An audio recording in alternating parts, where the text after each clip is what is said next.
Okay. Cliff is a good instructor, but you know, when it comes to cameras. Okay, this is the March Aero Club safety meeting, and this is for November, and just 2 days before Thanksgiving. Sorry, we don't have any turkeys in here. Well, actually, we have a bunch of turkeys. But, okay, that's it. Okay, I'm Roger Mann. I'm the safety officer, and Bob Pearsall, who was talking in the middle of the meeting, is over there. He's the manager, and we got Cliff operating the camera. So hopefully you guys will be able to see this later. And he's one of our instructors, and I've got Randy Ball, who's the T-34 formation plate instructor. And who else do we? Oh yeah, we got Jerry Rollis, who's sitting way in the back. And Jerry is another instructor. I guess John Law didn't show up. And we got our maintenance guy back there, David G, sitting there in the back row, next to Jerry. Sorry. So he's the one you get mad at, okay? And oh, we even have a new guy over here too. So. Yeah, you. Yeah. Okay. All right, so let's go ahead and get started. Tonight is going to be kind of interesting as long as we can have the equipment run just the way it's supposed to. All right. New people. We always introduce new people, people that have not been introduced before into the club. Please stand up or raise your hand or do something. Anybody in here has not ever done that before? Nobody? You sure? We've had about 20 people join the club, it seems like, in the last 2 weeks. And nobody. We were supposed to have a couple of them show up, but I guess not. Okay. All right. Has anybody here gotten the new pilot rating or any kind of, even a solo or any of that kind of stuff? This includes not just Aero Club, but it includes other planes if you fly for the airlines or the Air Force. So you've got to, you know. We have a new pilot. Yeah. Yeah, I know. Hey. Terry Mossford. Stand up, Terry. So, congratulations. Anybody else? Anybody got busted lately for check ride or anything like that? No. Now, Randy, is there any more new formation pilots that we got? We're working on one. One right there. Okay. I'm in a remedial program. It'll take a while. Yeah, I know. Yeah, I heard about that. Okay. All right. So experiences. This is where you get the chance to tell everybody how you saved the day, you saved the airplane, and all that. Brandon has a story he'd like to tell. Go ahead, I'll fill in the blank if you. I forgot everything. It says, actually, I think only one person's here and there, so besides who flew. We flew the T-34s in the air show. It was a hot day. All four of us were up circling over Hemet. Redlands. Huh? Redlands. Redlands. It's post-traumatic stress.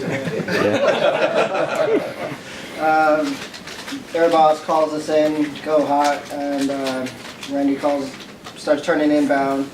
And as we start diving down, pick up speed, increase power. I was in number 2 slots on the left wing, and we're in diamond formation, but I was going in and I was just getting sucked. I had no power, no speed.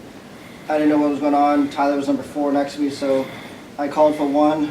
Of course, that's when Randy kind of looked over, was like, what? And I started getting sucked back, and I had no power authority, was kind of just focusing on trying to get with the flight. Ended up having to dive down a little bit and then come back up. I would make sure I didn't hit Tyler's wing as I was coming up, and made it just in time, I guess, for show center. But by that time I looked down because I was already in the group and kind of figuring out what was going on, and saw the RPMs were at 30,048, and I had no power authority, so I knew that the prop governor or something was going on, so I called. Once they started turning out and they started climbing, I was already getting stuck, so I called out. And on downwind, I think I was already trying to mess with the prop lever, but I was not responding. So I called out and I was on downwind, felt everything kind of get rough, kind of figure out what was going on, but I was at full power, only indicating about 109 knots, and knew I could either turn quick to the runway, but I was just making like a normal pattern. Looked at all the gauges, everything to me, and looked in the green. It was really weird. They just put landing gear down, make sure everything was down, made it directly to runway with full power until short finals when I finally pulled the power back. Landed, got off the runway, and come to find out, I think taxi back and everything like that, no oil or anything, but found out the next day afterwards. When I did my initial flight, it was about 10 quarts, and I lost 2 quarts of oil somewhere in that hot air. So basically, I guess from when you went back after that, they put in oil and everything. Prop cycled after that, no problem, but it was just somewhere up in the air. Lost 2 quarts of oil, nowhere under the belly, nowhere inside the engine compartment. So. Who wants to take the test flight? You or Randy? So the reason, after talking to David G. and some of the other smart mechanical guys, we had a protracted climb. We had to quickly get up to get about 3,000 AGL, so we had enough smash to do this whole air show. So we're doing a 90-knot climb on a 90-degree day. And we think we probably pretty well thinned out his 10 quarts of oil, pushed it past the valves or the piston rings or whatever. But so because after post-flight, it was 2 quarts low. So I don't think there was enough oil in the prop hub probably to have the governor work properly. So the biggest takeaway for this is Brandon did, when I went through the Air Force, the 3 rules, if he did the 3 rules absolutely perfectly, everybody know the first one? Maintain aircraft control. Control. All right, maintain aircraft control. Second was analyze Analyze the situation. Take proper action, which he did. He tried to get control of the prop, couldn't, and land as soon as possible, which is what he did. He was at low altitude, but close enough to the airfield to make a good decision to get right back on the airfield. The air boss was ecstatic. He said, "You guys were absolutely seamless in the air show. We didn't even know anything was going on." Well, they did. They had the fire trucks waiting for them. But because of the most important takeaway of this thing is we had a call sign for a Brando because he never did anything to really, okay, so he's Brando, but I think the governor may work. I don't know what you guys think. So the governor. The gov. I think if there's no disagreement, I think the gov would work. Huh? So, that's right. Hey. So, right. Yeah.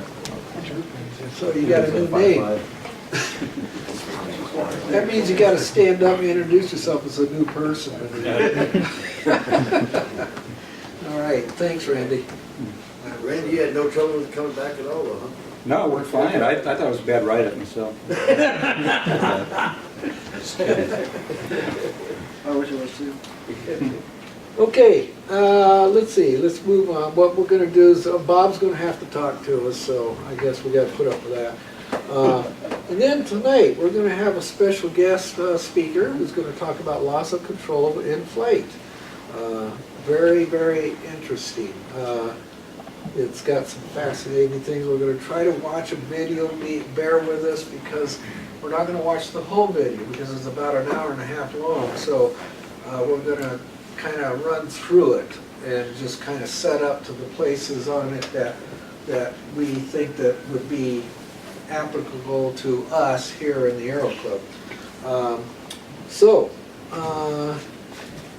No farther ado, it's your turn. What's LOC-I? I thought that was localizer under instruments or something like Loss that. of control in flight. Let's see what I got here. I just scratched down a few things real quick. Like, I'm going to talk about cleaning the aircraft because we're really not doing that. But cleaning the aircraft as club members to help out the next individual not only is covering the windscreen, but also covers the leading edges, the struts, and the horizontal stabilizer. If you can do that, the other day I was out with NORAD. We had NORAD here last week flying our aircraft. And the bugs are pretty glued onto the wing because nobody's been cleaning the wing. They'll clean the windscreen, but they forget about the wings. And after about 2 days in that hot sun, you gotta scrub them off. So help me out, help everybody else out by, when you're done, spend a little bit of time over there at the gas pump and clean the struts and the wings and the horizontal stabilizer. When I cover maintenance, everybody knows that 15 Foxtrot and 29 Foxtrot are both down. The jug came off on 29 Foxtrot, and if we didn't have our student pilot back here do the right things that was just talked about last month, we probably would have had some other kind of an incident to write up. So anyway, we've been working on a contract since that took place on the 27th of August. As of today, we are changing a contractor from Western Skyways because he doesn't want to sign something and we can't wait. So we're going to shift the overhaul to one stop down in Oceanside, and our mechanic Tony Davis called those people. He says give me about 3 weeks and we can probably build one up in about another 3 weeks. So we'll haul all the parts down that we have on the short block and have him overhaul everything in regards to that. And then that goes into 2.9 so we can get 2.9 back out of Hemet, back up here, and then finish up our inspection on that particular aircraft. We'll take that engine then as a possibility and have someone look at the block to see if they have to remachine anything, since there's a few chips out of the block from the piston hitting the block when the cylinder came loose. Excuse me. Or we'll take another engine we have, 15 Foxtrot. We'll take the engine out of that and we'll send it back down to one stop, since we're having difficulties with the contractor at Skyways. Western Skyways on Montrose, he builds an excellent engine. And if you recall, the engine that was in the 182 went 2,200 hours plus, if I'm not mistaken, without burning a quart of oil more than 3 hours, a quart of oil, which is pretty bloody good for a good engine. We never had many problems with that one. 555, we just talked about the prop overspeed. And for all of the T-34s, especially dry sumped. So if we start with 10 quarts and we start, the engine has been sitting there, we're going to lose about 1 quart just by oil going through the engine, being in the accessory section, everything else. That puts it down to about 9. And then if we're going to be running at high power settings and that, we'll probably burn another half a quart in regards to that. So we end up about 8.5 quarts, and that's where we came with the prop overspeed. And that's been kind of the deduction in regards to how that thing works. So we're still working on that. We're going to try and reduce some of that RPM, even with, we've talked it over with General Ball here on some of the speeds here on the engines. We're running 2600 constantly in formation. If I'm not mistaken, we're exceeding the engine limits at that. You can run at climb power forever and a day, but you can't run at top speed 2600 RPM more than 5 minutes. So we'll discuss that, and we'll come up with some more answers here of late. And other than that, the next thing I want to talk about is everybody interested in doing what we do annually for December, and that's going out for a Christmas dinner. We normally go to Pinnacle Peak over in Colton. So if I do, I have to make reservations. I have to call them no later than tomorrow. We let this delay a little bit on the long side. So we'll try and work around the 15th, maybe the 16th, a Sunday. And I'll have to go back, but is anybody interested in doing the dinner like we've always done in the past for Christmas? We've always had a decent time, and I dig up some money out of my pocket and buy some gifts. I don't know, maybe we'll come up with something different this year. Maybe we'll just come up with four free flights. We'll do a raffle, maybe 2 at 30 minutes and 2 at 1 hour. And we'll just take and I'll absorb that loss. So if you're interested, be sure and let me know by email. In the meantime, I'll try and work up a date in regards to December. It will be on a weekend. I think our last one was on a Sunday. It was the last one I could get, unless you want to go somewhere else. So Air Patrol is going to the spaghetti factory. We're doing that on a Tuesday night. Just let me know by email. As soon as you can give it to me, I'd appreciate that. So Roger and I'll be here tomorrow. We have Thanksgiving. Wishing everybody a good Thanksgiving. be safe, and I'll be back in the office at 8 o'clock in the morning after driving down from Lake Arrowhead, and at noon I'm leaving and heading back up again for another dinner. So be sure and catch me in between, otherwise I'll be here the following Monday. Thank you. Okay. Yeah, please let us know, because, you know, it's something that each year the Christmas party has been kind I'll be of, here Friday. you know, pretty successful. We have a lot of people showing up when we've had it at Pinnacle Pete's. I know we've had a couple of people that didn't want to go there, but they got, you know, pretty good steaks. And we, you know, Justin to cook, he goes there, he loves going there. Oh, yeah. Yeah, we have to carry him out all the time, so. And then the other option, if we have about 20 people, we can go to Needy's Cafe. They have a back room. We've used that for the Civil Air Patrol. And it's off a menu. Sometimes that works out. So clue me in and help me out, and we'll try and make a Christmas party for the Aero Club. Okay. All right, James Hosey. How many here know who he is? Safety. Nobody. Nobody. Oh, so he is a member of the Aero Club, Yes, he is. and he goes out and gallivants around the whole countryside doing stuff with business and things. So I don't know what he does. It must be, I think it's CIA or something like that. Yeah, pretty close. Pretty close, yeah, yeah. I tried to look up some of your initials, and I'm going, wow, okay, so anyhow. Be nice to him. His wife happens to be our boss, okay? So don't throw anything at him or anything like that, okay? Well, thanks, Roger. And don't use that against me, either way. Let's try not to. Appreciate it. Just as an introduction, I've been a member 7 or 8 months, I think it has been. When did I pay my dues? I forget about. It's been, At least it's that been amount at of least that, yeah. You've been here a long. And I've been flying with John Law a few times, and he signed me off in the Aero Club. My background is I spent 30 years in the Air Force flying.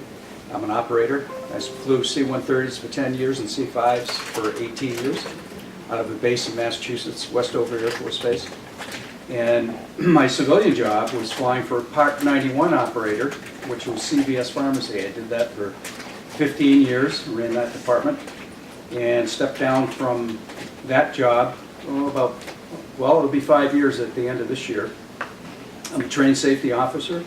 I'm on the NBAA. Anybody know what the NBAA is? National Business Aviation Association. I'm on the NBAA Safety Committee. I've been doing that for about 8 years. I speak at engagements. In fact, 2 weeks ago I was down at the Bombardier Safety Stand Down, which is in Wichita, speaking 2 different engagements. And what I spoke on there was how to be an effective safety leader. So leading into this presentation, I want to let you know the person who is actually giving this speech. It's a webinar. His name is Paul Ransbury. Paul's background is he was an F-18 pilot for the Canadian Air Force, also an airline pilot, but over the last 22 years, he and a couple of partners have formed a company. It's called APS, Aerospace Performance Solutions. And what they specialize in is in upset prevention and recovery training. Some of us that went through pilot training with the Air Force or the military spent a good amount of time upside down in an airplane. Unfortunately, the civilian pilots don't get a lot of that. In fact, you don't get any of that other than stall recovery. So there's been an emphasis by NTSB, by the FAA, that they don't want to see any loss of control in flight accidents anymore. And if you read the blogs, if you look at the statistics, and a lot of it is out there today, that the highest fatality cause is due to loss of control in flight. And that's all of aviation. In fact, I just saw an article that over the last several years, there's been 200 and some odd accidents for general aviation resulting in 600 fatalities. So the loss is quite high. But talking about the video here, BJ Ransbury, they operate out of Mesa, Arizona, and they have a fleet of extra 300s. I don't know if you know what those are, but they're German-built aerobatic type airplanes, and they teach upset prevention and recovery training. I'm going to get into some of that during this video. They also have a Machete S211 jet. It was a trainer, and they do high altitude training. So a lot of what he's talking about in this video is geared towards business aviation, quite frankly. However, it applies to all types of airplanes, whether it's high performance airplanes or 172s, 182s, T-34s, it doesn't matter. Aerodynamics are aerodynamics in aircraft. The difference would be whether it's single engine, single pilot, or a crew concept type airplane. So if we can, Roger, we'll roll this. Yeah, I'll start it at the beginning and then we'll see where, because some of the places I got it marked here at 38 minutes into it. This has got a lot of the videos that he shows of accidents taking place. I didn't know how long you wanted to go as far as to get. Well, let's start and then we'll move it along. People want to know. So this is loss of control in flight and how to survive.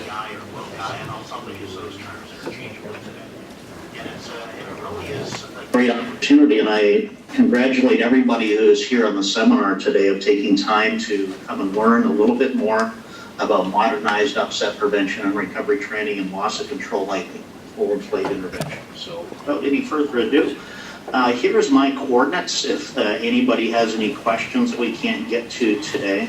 My email, and if you do want that information, you can also get it from Jason if you didn't happen to get a copy. Can you hear it in the back? Or write it down. Very happy to answer any questions we can't get to today. My presentation can be anywhere from 45 minutes to an hour and 15. We'll kind of play it by ear as we go, but we'll make sure we do have time for questions at the end. Just to add a little bit to the outline that Jason had provided, just from try to get a little bit of credibility for everybody here today. In addition to some of the airplanes that I've flown over the years and an opportunity of being an instructor in from piston airplanes to jet airplanes to transport category airplanes and simulators, probably the biggest credibility that I have here today is really the over 20 years of experience flying and training with pilots just like yourselves in this environment, and really having a very deep understanding of what pilots do know and what they don't know. And today my motivation and my wish is to be as honest and forthright with everybody on the call with what we have experienced and I have experienced, to try to give you the best recommendations and best advice of how to seek even more information and develop skills and awareness that you may or may not have right now. And I'm hoping that the presentation today will allow us to address many of those areas. Also, we have a number of organizations that trust us as their exclusive provider at APS, and I need to apologize for those companies. I probably misused their logos the way I presented it there. The bottom line is that today I'm not speaking as the president of Aviation Performance Solutions. I'm speaking as the lead of the NBAA Safety Committee's Loss Control and Flight Working Group. But I did want to take a moment just to give a little bit more background and some credibility of moving forward with what we're going to talk about today. What I thought would be a good idea is to get started with a scenario, and a recent one. This one happened in January 2017, just a few months ago. It was over the Arabian Sea, and it involved a Challenger 604 and an Airbus A380, and it was a wake upset. You can see on the map out over the ocean, and it was a pretty severe event that I want to talk about in just a little bit of detail to set the framework or the theme for the conversation that we're going to have over the next hour or so. So the situation was this. At altitude, we had a Challenger 604 at 34,000 feet on a parallel but opposite track to an Airbus A380 that was flying at 35,000 feet overhead. And they crossed, and what ended up happening is about 45 seconds later or so after they crossed, is the Challenger experienced a very rapid pitch roll and yaw upset and ended up losing about 9,000 feet of altitude. Currently, the investigators are still looking at the data on that. And it's been reported in the media up to 5 rolls had occurred in the airplane, heard as little as 3. The bottom line was it was a very violent event to the point where it was so severe that after the airplane was recovered about 9,000 feet lower, is that there was an engine shut down and then restarted. And now that Challenger, my understanding from Bombardier is the Challenger is still out of service. So let's just talk about that a little bit. Wake turbulence at high altitude. So let's just take a look at the cross section of an Airbus A380. Now this is the typical diagram that you would see. You're seeing the wake turbulence falling backwards and behind the generating airplane, and it shows here about 500 to 1,000 feet. However, for pilots that are familiar with operating at this altitude, is that if you actually have a look at the FAA's advisory circular on wake turbulence, which is 9023-G, it does actually specify in there is that from heavy and especially super aircraft, that the vortices can actually descend below 1,000 feet, and typically that occurs when it's en route.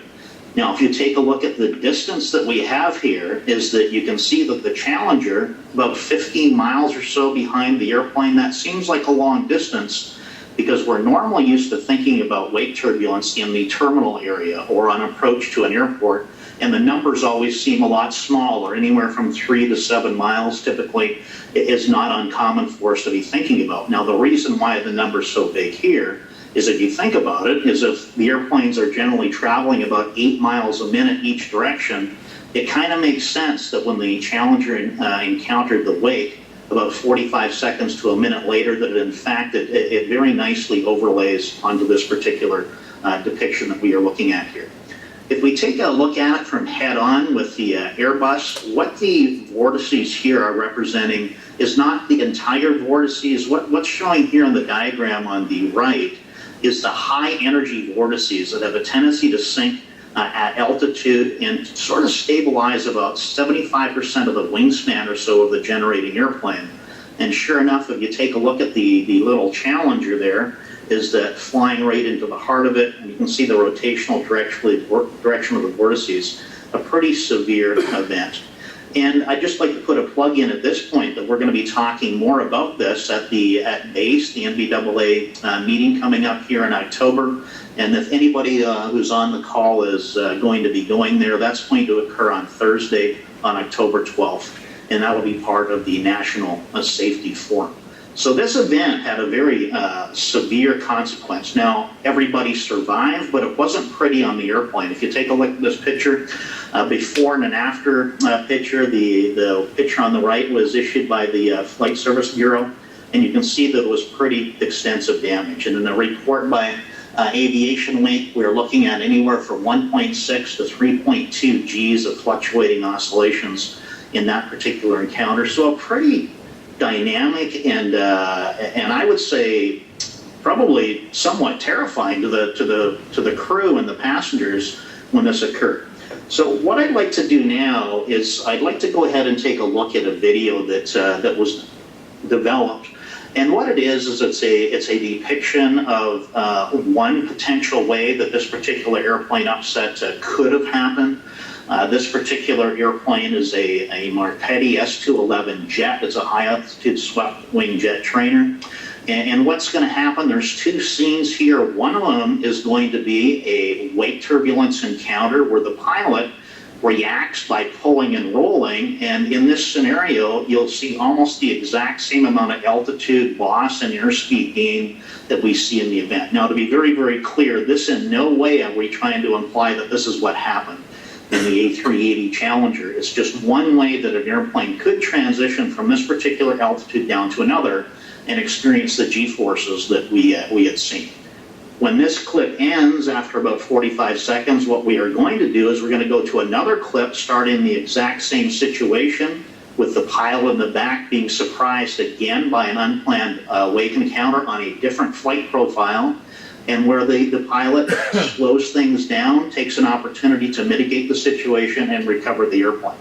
And again, want to be very clear here that we are in no way implying that the crew of the Challenger made any mistakes, not implying that the crew did what we did, but this is just one example to start getting us into the theme of our topic today, of how situations like this could develop, and that In some scenarios, and in many scenarios, there is a way of mitigating it so that it is not as severe as sometimes they turn out. And again, not implying that there was a mistake by the crew. Here we go.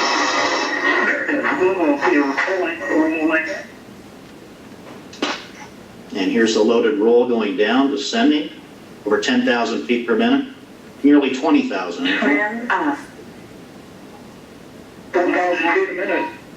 You'll see the airspeed accelerate to over 300 knots. Once the altitude data comes back,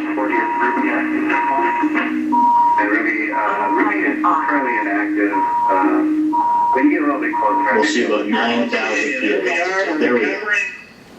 Now let's go over to another one with a less aggressive response by the pilot. Reduces angle of attack, orients the lift vector, accepts some altitude loss.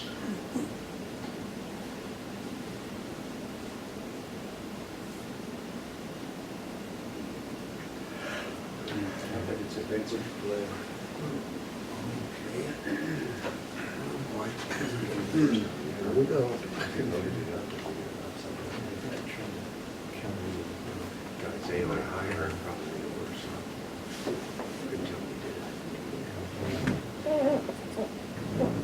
And gets the airplane stabilized. Break. Okay, so we're gonna have to go through this. Hit the arrow, hit the arrow. Let's go.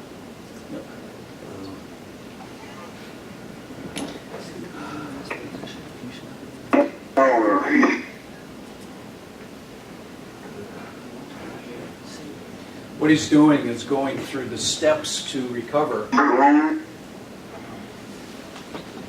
that's what I finally figured out.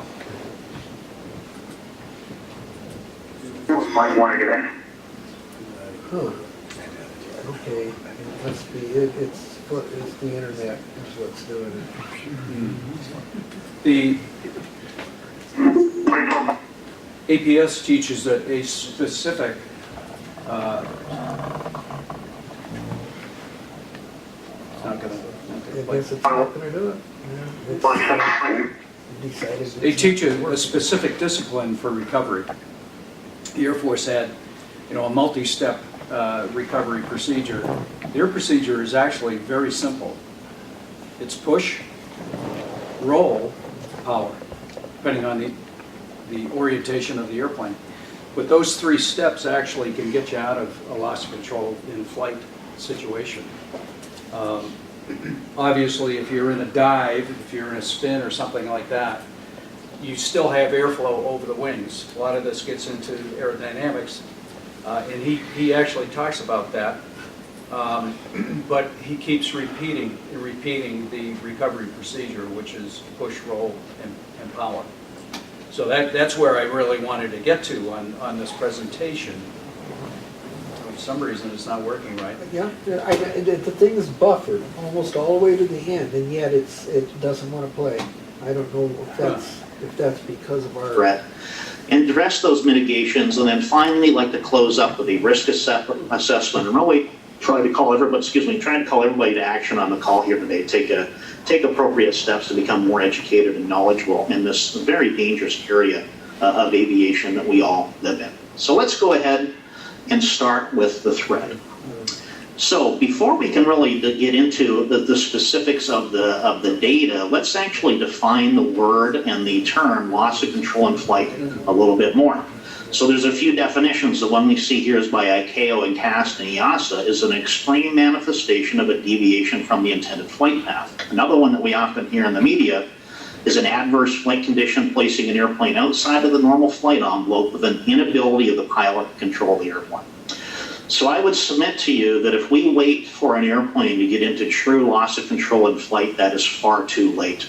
And we're going to talk about another way of looking at loss of control in flight where there's a greater ability of awareness, prevention, and recovery that can happen earlier or sooner than the airplane is actually truly out of control. So let's go ahead and take a look at some of the statistics in the industry. This is the Commercial Aviation Safety Team statistics. On the left, you see the number of fatalities. On the bottom, you see the scale is 10-year periods over the past 5 years. So you see 2002 to 2011, and every year thereafter to the most recent period of 2006 to 2015.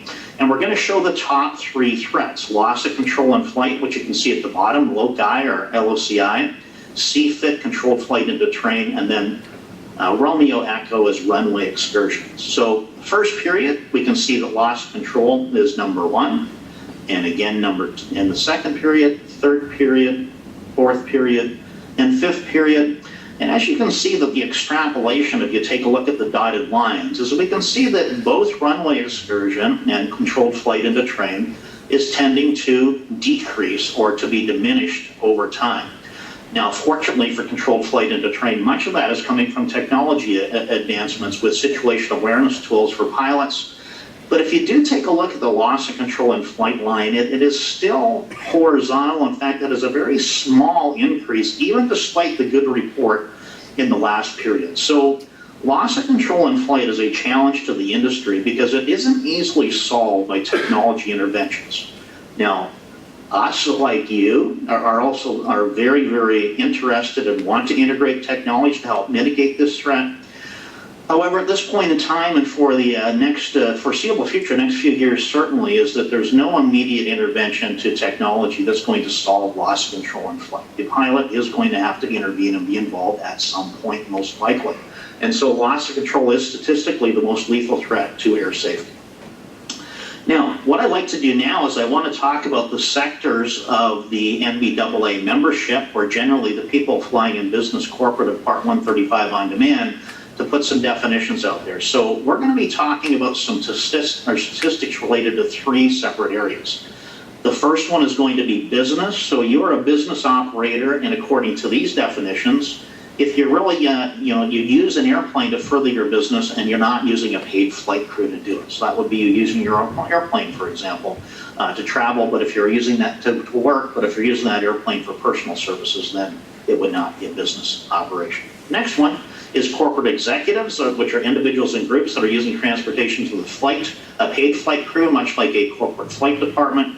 And then the third one, on-demand Part 135, are operators that are providing transportation of persons or property for higher compensation. So those are the 3 areas that I want to get into now in the statistics. So just take a moment to try to identify yourself with any one or more of those areas that you operate in, and we're going to take a look at some data to see what the threat level of loss of control is for you in that area.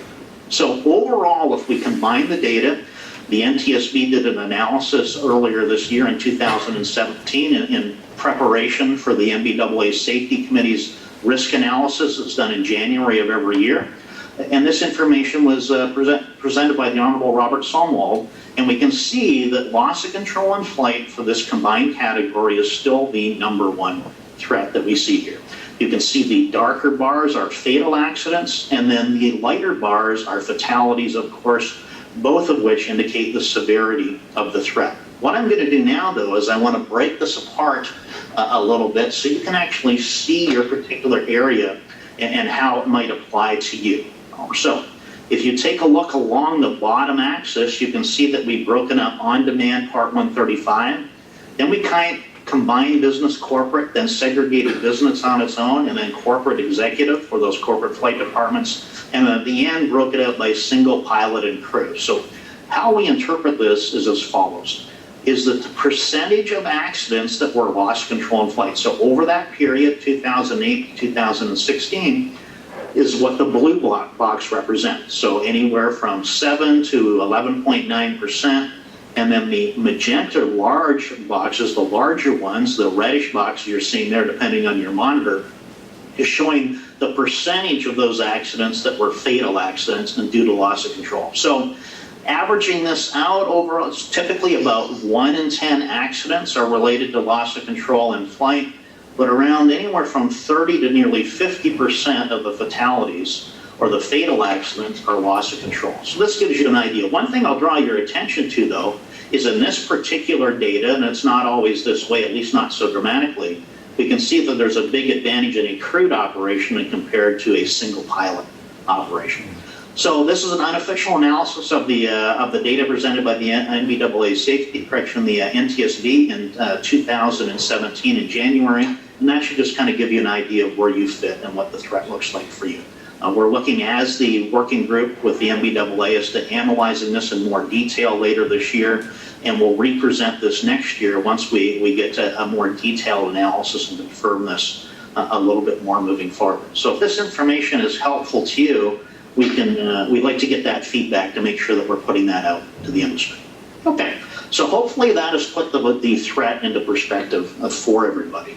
Let's now go on a little bit further here and start talking about some of the industry efforts. Generally speaking, there's a lot going on with industry efforts these days. It started back in 2009 with the Colgan accident. For those of you who aren't familiar with that, it was a Dash 8 that crashed in Buffalo, New York.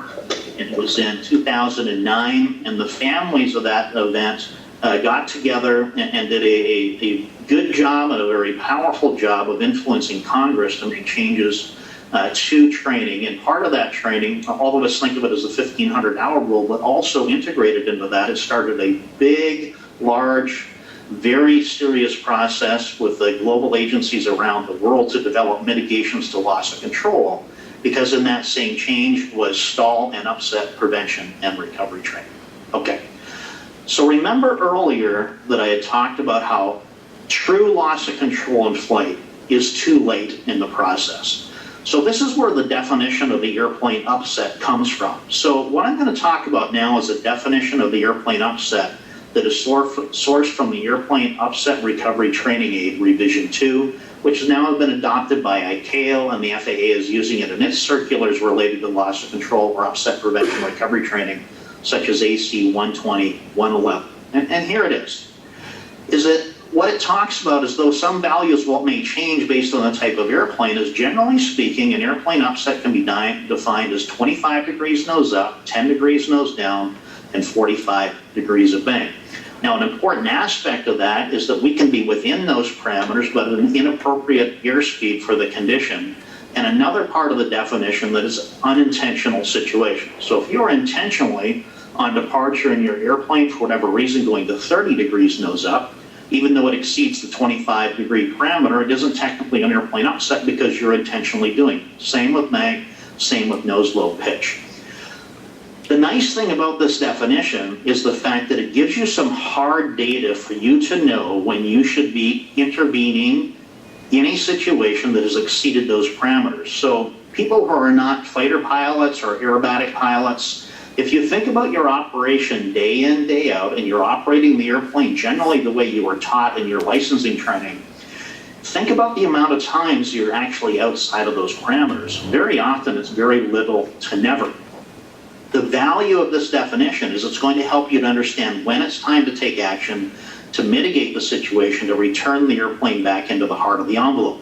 And an inappropriate airspeed that it's referring to could be as simple as inadvertent slow flight. We would rather intervene in an inadvertent slow flight than getting all the way through to an approach to stall, or even worse, spin situation. Now, having mentioned the stall, a good question always is, well, is stall an airplane upset? Well, it absolutely is an airplane upset, although often people will think of them as different things. Sometimes we think of an airplane upset as attitude based only, but remember it is airspeed, which can be interpreted as angle of attack, so it helps you to make them separate. Think of an airplane upset as both an attitude upset and a stall upset, but at the end of the day, they fall under the category of airplane upset, and that's also addressed by both the FAA and ICAO and their resources they've developed. So we're primarily going to reference this particular definition of an airplane upset. I want to let you know that there's an alternative upset definition being put out in the industry, and it's in the recent version of the Revision 3 of the Airplane Upset Prevention and Recovery Training Aid. Not quite as well defined, but it's a little bit more open for interpretation. And so in this particular definition, it's essentially saying is that it's an undesired airplane state, which is unintentional, again, divergence from parameters normally experienced during operations. And it may involve pitch or bank divergencies or inappropriate airspeeds. And then the deviations will continue if it's not rectified, and the ways of mitigating that involve typically letting the natural stability of the airplane to deal with it. Auto flight systems, for example, in a fly-by-wire airplane such as an Airbus, if, for example, normal law is engaged, can mitigate that scenario, or as we typically will see in a scenario that's developed, especially in a non-fly-by-wire airplane, is pilot intervention is required. Now, the challenge with this particular definition is not as specific as the other one, but then again, the power of this definition can be for the very same reason. So we're going to move forward using the previous definition. This particular definition has not yet been adopted by the FAA, and so we're going to leave it at that. There's certainly nothing wrong with it. We're going to move forward in this presentation using the one that is adopted at this point. Okay, how does an airplane get into an airplane upset? Now remember, an airplane upset is a precursor to loss of control. That's a really important concept for us to understand as pilots, is for us to prevent loss of control in flight. The airplane will tend to go through an airplane upset first, and the nice quality of the airplane upset compared to the loss of control situation is that an airplane upset, typically the airplane is still under control by the pilot. So what are the causes of an airplane upset that exceed those pitch and those bank parameters or speed parameters? Is they generally come in three different flavors. They're environmentally induced, they're system anomaly induced, or pilot induced. Now the interesting part of this is that the data we were looking at earlier is, despite how they originated, is the #1 resulting event leading to loss of control or an attitude upset or a cause resulting in is the aerodynamic stall. So nearly 50% of fatal accidents due to loss of control in flight are related in some way with the stall. Either they start with a stall, or they can have an attitude upset that leads to a stall. It's not in every situation, but if we are looking for one area to make a big difference for us as pilots and how to solve it and make the biggest change we can, it's going to be the stall. And we're going to be talking about that today as we move forward in our presentation. Okay, so what is going on out in the industry? Remember, this is an industry update. So we have the definition of loss of control in flight. We have the definition of an airplane upset. Well, back in 2009, with that event of the Colgan accident with the Dash 8 crashing, is that industry groups around the world starting getting together to determine how they're going to overcome loss of control in flight. It's been the #1 or #2 cause of fatalities in aviation ever since we started collecting data in the late 50s, over 50 years ago. And so the primary defining resource right now in this space is the ICAO Manual on Airplane Upset Prevention and Recovery Training. It's very comprehensive. It addresses it with 3 layers of intervention, of awareness, prevention, and recovery. And from there, there's some resources been developed. AC 12109A, which is stall prevention and recovery for the FAA. 12111, which is upset prevention and recovery training. We now know that the mandates in EASA are out not only for corporate operators, but also starting to be integrated into flight training as well in the near future. IATA, in conjunction, this organization here, in conjunction with ICAO, published a document on the best practices of implementing upset prevention and recovery training. The GAJSC in the United States did a great job of analyzing the data to come up with their approach to mitigating loss of control in flight, and then the commercial aviation safety team. So all of this has happened really within the past 5 to 6 years. So it's a tremendous effort in the industry to move forward. And the good news is it's very aligned and it's very valuable, and it's going to help us as pilots to be able to make decisions in our own personal training to intervene in loss of control in flight to make a difference. We're going to move Now, with the ahead loss of control in flight working group on with this the presentation. I'm gonna move ahead because the, Losing a little time here. yeah, we're losing time, and a lot of this is what the industry is doing about it, and it's very good to watch it, and he even explains, you know, some good scientific stuff up here. But let me get into the practical side of it. Let me see if I can, about 38, that's the other end, okay, then core challenges. I think it comes in right about, because I'm distraction. the world talking about loss of control and its mitigations and interventions, it's not uncommon for me to hear the argument that, you know what, if we just eliminate distraction, you're never going to have loss of control. And that could be anything. We eliminate automation mismanagement, whatever it might be, is that there's very often an approach to loss control. Which is one of the major problems with loss of control is distraction. And there's a lot of stories I'm sure a lot of you guys can tell about being distracted and flying. That is kind of it's kind of the silver bullet, or it's the one thing that's going to change everything. The one thing that I have learned over the past 20 years watching pilots and learned with working with the experts around the world, that there's no one thing that's going to change dramatically the results. It has to be an integrated, a career approach to developing the skill and knowledge to be effective in a crisis and having the ability to apply strategy and methods to solve situations. So let me give you an example of that right now. I want to show you a video, and some of you have heard me speak before, at least in the last year or so, may have seen this video. And for the people on the call, what I want to challenge you with is if you're having, if you feel like you are immune, for example, to loss of control, that you're just going to pay attention better and that you're going to be fine, I want to give you this video as an example, because if you haven't seen this video before, I challenge you not to get distracted as I play this. It's about 30 seconds, and we're going to talk about it a little bit at the end. So let's go ahead and watch the video. It's fun. You'll probably want to look it up and show your friends later. But let's go ahead and watch the video. And again, my challenge to you is I challenge you not to get distracted in this video. To test just how much attention the attention-stealing design of the new Skoda Fabia actually steals, we left one parked on this ordinary road in West London.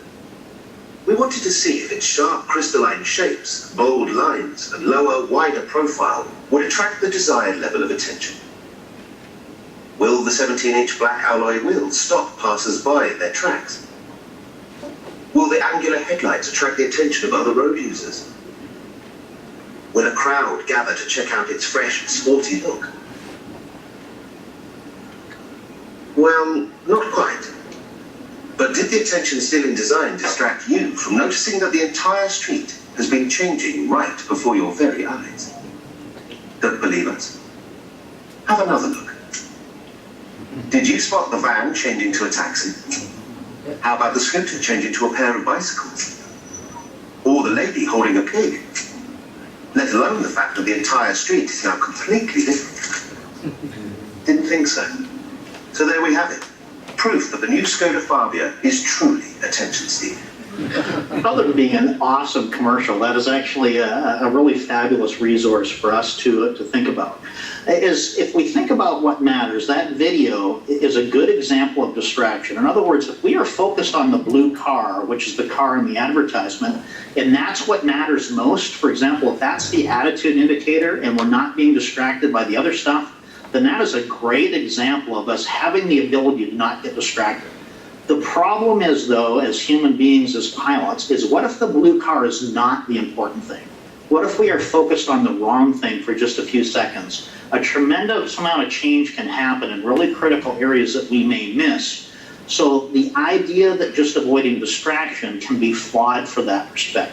Also, for that very same rationale, awareness and prevention alone does not guarantee that an airplane can't get into a situation requiring recovery intervention, and without dedicated training, skill sets that you may never have seen before. So how long does it take to get distracted? What I want to show you here is a video of a Beechcraft 6580. It's a Queen Air crash that was in December of 2011.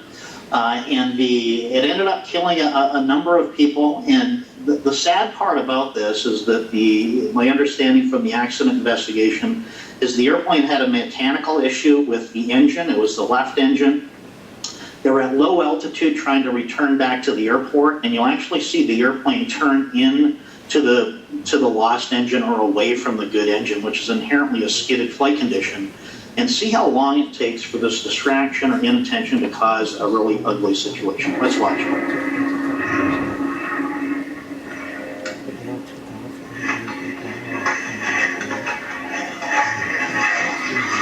There it goes.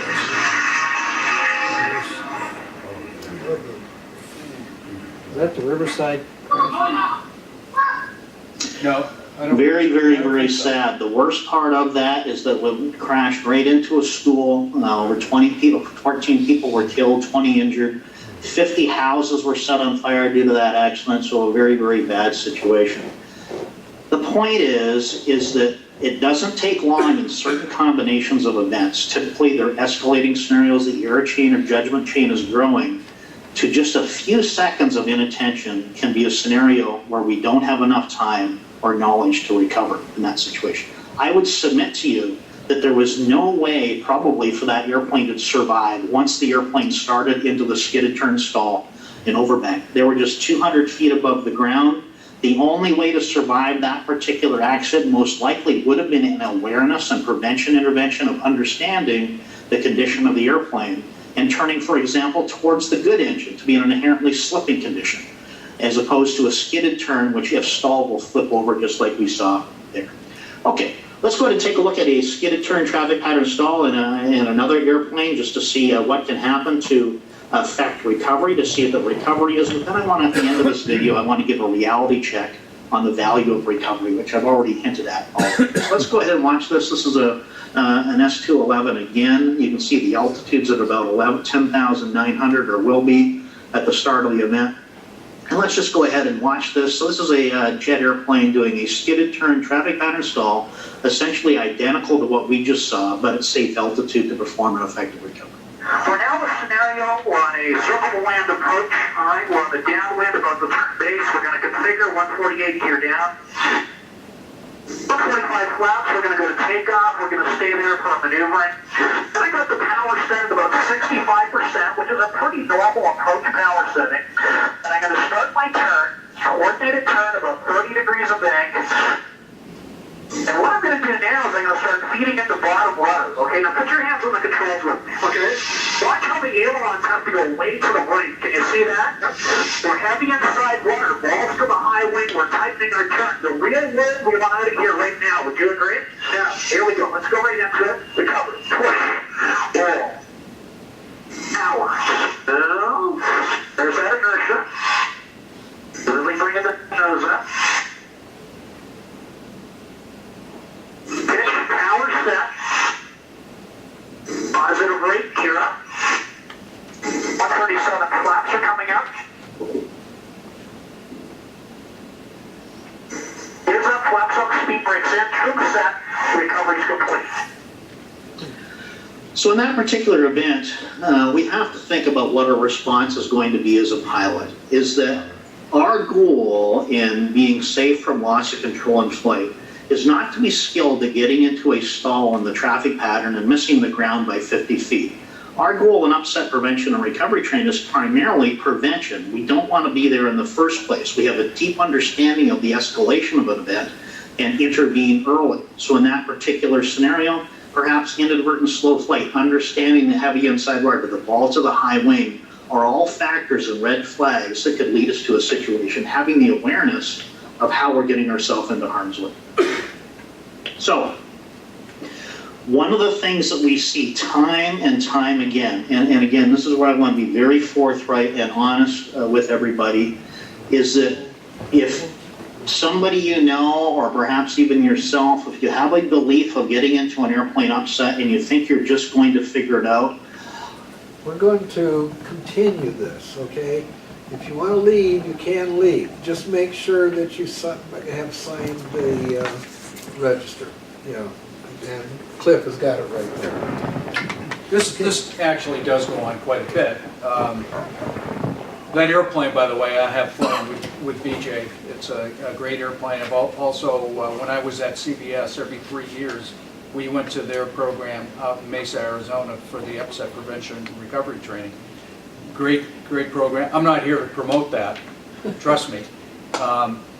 It is available to all levels of pilots. It's a great program. Point is, push roll power is their way of getting out of any loss of control in flight, basically. And basically what it is to start the airflow over the wing again. Once a wing gets stalled, the only way to get out of that, hopefully, sometimes you can let go of the controls and the airplane itself will come out. He went through that, the three situations. Like the T-41A. Yeah. You can literally just let go of the plane and it'll just recover. However, if you're in doubt and you get into a situation like that, by pushing, starting the airflow over the wings again, rolling in whatever attitude you're in, and adding power or taking the power off, is a way to recover. And that's the point of this presentation. My business, I'm the founder and president of my own company. I do safety consulting, safety auditing, and accident investigations. I've done 3 accident investigations this year already. I did their safety audit back in September. I did Bombardier's safety audit back in January. And in August, I did Cessna and Textron in Wichita, Kansas for their operation there. And as a matter of fact, I ran into, when I was doing their audit, they have a repair station, 145 repair station at Textron Cessna. And I ran into the chief inspector there, who on his floor, he had 172s, 182s, and I talked to him about our situation, you know, with the 182 here and the fuel flow, and put Bob in touch with him. And I guess, I don't know if that's been corrected yet or you're working on it, but that's a great resource. So those people are out there. And by the way, APS, BJ and his partners have another facility in Dallas, Texas, Amsterdam, and also they're building one in Asia right now, working with the airlines. So the big thrust right now is upset prevention and recovery training. And he didn't get into it, but what it's all based on is ICAO 111. That's the document. There's 3 components to that. It starts with aerodynamic ground training. Then it's a move into simulators that have been configured so that they can actually do upset recoveries, and then get into the actual airplane. And that's where it really comes to life for pilots. Because if you're not in that regime, you're not in that envelope with peripheral vision, seeing the landscape, that sort of thing, you really don't get that with a simulator. You really get it with an airplane. So I thought I'd show that tonight. This is there's more to it. There's some real good scientific